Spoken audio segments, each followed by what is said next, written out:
I think that so many people are so disconnected from themselves. They're operating on autopilot. They're reacting to their environment that even when given the opportunity to set a goal for themselves, they generally don't set the right goal. Right. Because they don't know what the fuck they're doing. Because they don't even know who they are fundamentally.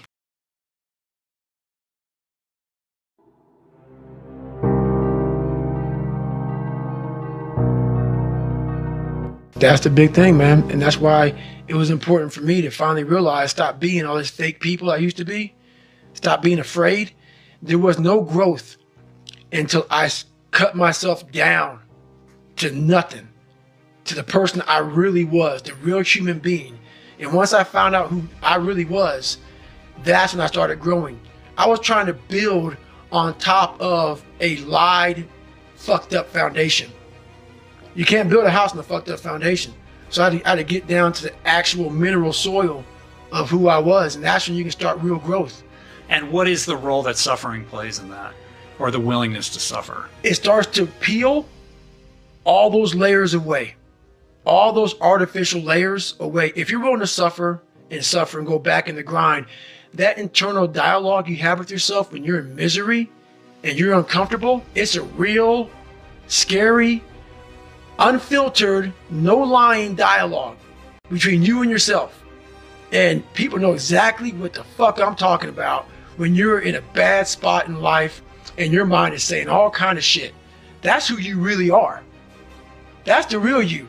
No Rocky Balboa moments going on up there. Yeah. You're like, hey, you know, it's round 14. Let's come on, we got this. No, it's like, fuck this, I'm out of here, man. This is crazy. That's where the growth happens.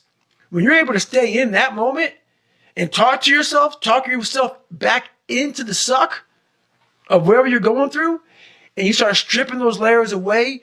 But as you're stripping those layers away, you're building calluses over top of shit in your mind. That's where the growth starts to happen, is when you have to force yourself to stay in it. You can't leave it. 3 days later, I'm in a 100-mile race, no train at all. And when you do that, it is stupid. But what it does, if you're not going to quit it, like you just talked about, it breaks you down to nothing. You are suffering so badly, mentally and physically, that all of these demons are coming up. And you're trying to find answers, and you're trying to find answers. It was like living 19 hours.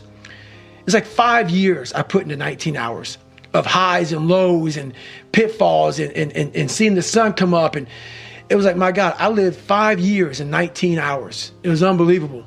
It was unbelievable. So do you find yourself chasing that now with every ultra challenge? No, because once you realize what you get from ultra, what you get from life, I can apply that now just by sitting here with you. You know, those tools now, I don't need to go out, even though I still do it, and go out and hammer.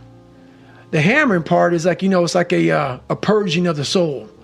You go out there and hammer out there. Yeah, you got to do that every once in a while. You got to hammer, man. You got to get after it. But now I figured out so many different ways and so many different tools through all of the journeys I've been through just growing up, man. Just being mature, you know, just being really mature and not holding on to hate. You know, really just letting all that shit.